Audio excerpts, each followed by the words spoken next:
maliwanag ako.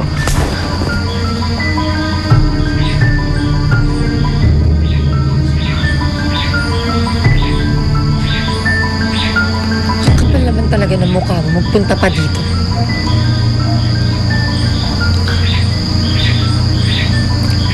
Hindi ako pupunta dito kung hindi malinis ang konsensya ko. Yung nangyari sa amin ni Ma'am Honey, wala sa akin yun. Hindi ko nga siya hinalikan eh. Siya nga itong dikit ng dikit sa akin eh. Wow! Wow talaga? Ang angas mo pala. Ang taas ng tingin mo sa sarili mo. Siya yun ang totoo. Pwede ba, Migs? Tama na. Tama na. Sawang-sawa na akong makinig sa mga kasinungalingan mo. Tsaka bakit ka pa nagpapaliwanag? Ano naman sa akin kung halika mo si Ma'am Honey? Kung gusto mo, halikan mo pa lahat ng babae makita mo. Wala akong pakialam. Dahil wala akong pakialam sa'yo! Kung totoo yung nararamdaman mo,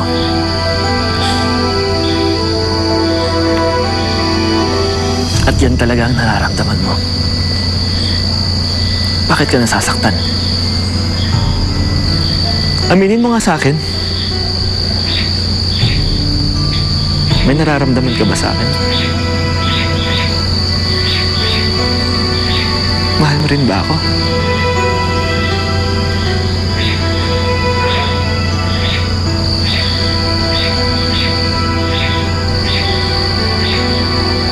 Hindi.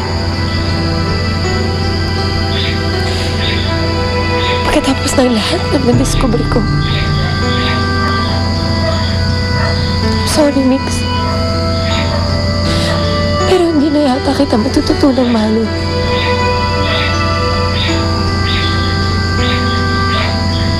Sinayang mo. Sinayang mo ang pagkakaibigan natin. Ang tiwala ko sa'yo.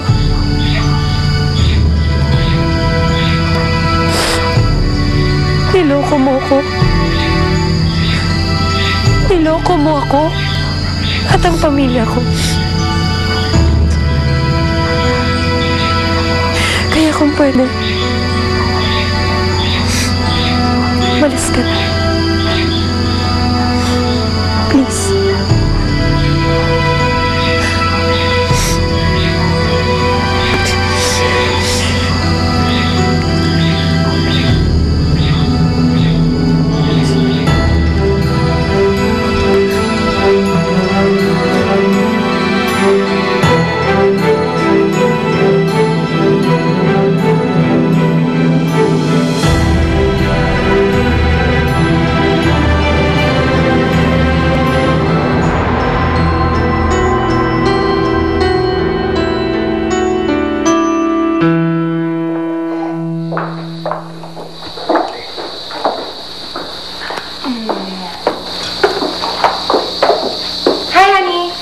Pinagluto ko kayo. Tara na. O, ingat. Wanna eat? Hello po. Good morning po. Hi. Good morning po. Good morning.